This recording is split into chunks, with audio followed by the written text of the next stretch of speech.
Hello, welcome to my channel Nomad's Land Studios. My name is Rebecca, and today I will be reading for you The Shoes That Were Danced to Pieces by the Brothers Grimm. There was once upon a time a king who had 12 daughters, each one more beautiful than the other. They all slept together in one chamber in which their beds stood side by side, and every night when they were in them the king locked the door and bolted it. But in the morning when he unlocked the door, he saw that their shoes were worn out with dancing, and no one could find out how that had come to pass. Then the king caused it to be proclaimed that whosoever could discover where they danced at night should choose one of them for his wife, and be king after his death. But that whosoever came forward and had not discovered it within 3 days and nights should have forfeited his life. It was not long before a king's son presented himself and offered to undertake the enterprise. He was well received, and in the evening was led into a room adjoining the princess's sleeping chamber. His bed was placed there, and he was to observe where they went and danced, and in order that they might do nothing secretly or go away to some other place, the door of their room was left open. But the eyelids of the prince grew heavy as lead, and he fell asleep, and when he awoke in the morning, all 12 had been to the dance, for their shoes were standing there with holes in the soles. On the second and third nights it fell out just the same, and then his head was struck off without mercy. Many others came after this and undertook the enterprise, but all forfeited their lives. Now it came to pass that a poor soldier who had a wound and could serve no longer found himself on the road to the town where the king lived. There he met an old woman who asked him where he was going. "I hardly know myself," he answered, and added in jest, "I'd half a mind to discover where the princesses danced their shoes into holes and thus become king." "That is not so difficult," said the old woman. "You must not drink the wine which will be brought to you at night, and must pretend to be sound asleep." With that she gave him a little cloak and said, "If you put on that, you will be invisible, and then you can steal off to the 12. When the soldier had received this good advice, he went into the thing in earnest, took heart, went to the king, and announced himself as a suitor. He was as well received as the others, and royal garments were put upon him. He was conducted that evening at bedtime into the antechamber, and as he was about to go to bed, the eldest came and brought him a cup of wine. But he had tied a sponge under his chin, and let the wine run down into it, without drinking a drop. Then he lay down, and when he had lain a while, he began to snore, as if in the deepest sleep. The 12 princesses heard that, and laughed, and the eldest said, "He, too, might as well have saved his life." With that they got up, opened wardrobes, presses, cupboards, and brought out pretty dresses, dressed themselves before the mirrors, sprang about, and rejoiced at the prospect of the dance. Only the youngest said, "I know not how it is. You are very happy, but I feel very strange. Some misfortune is certainly about to befall us." "Thou art a goose, who art always frightened," said the eldest. "Hast thou forgotten how many kings' sons have already come here in vain? I had hardly any need to give the soldier a sleeping draught.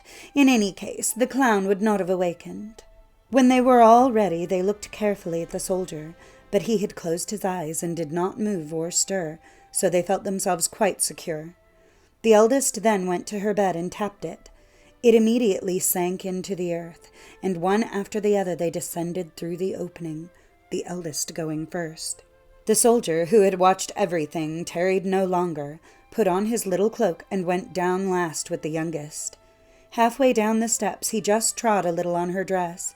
She was terrified at that, and cried out, "What is it? Who is pulling my dress?"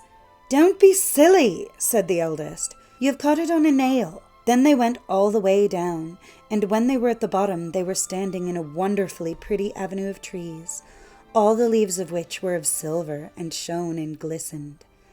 The soldier thought, "I must carry a token away with me," and broke off a twig from one of them, on which the tree cracked with a loud report. The youngest cried out again, "Something is wrong. Did you hear the crack?" But the eldest said, "It is a gun fired for joy, because we have got rid of our prince so quickly." After that they came into an avenue where all the leaves were of gold, and lastly into a third where they were of bright diamonds. He broke off a twig from each, which made such a crack each time that the youngest started back in terror, but the eldest still maintained that they were salutes.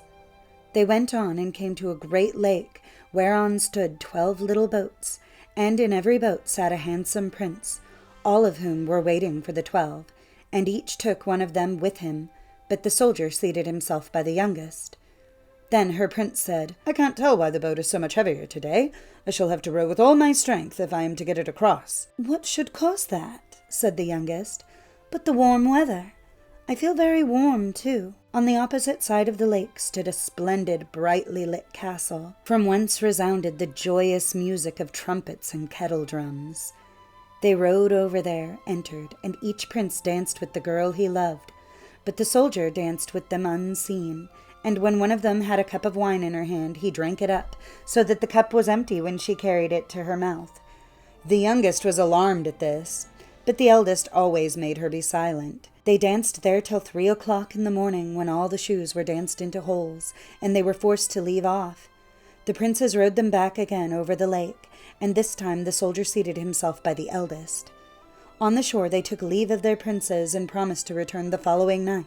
When they reached the stairs, the soldier ran on in front and lay down in his bed, and when the 12 had come up slowly and wearily, he was already snoring so loudly that they could hear him, and they said, "So far as he is concerned, we are safe."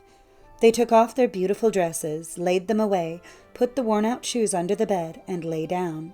Next morning the soldier was resolved not to speak, but to watch the wonderful goings-on, and again went with them.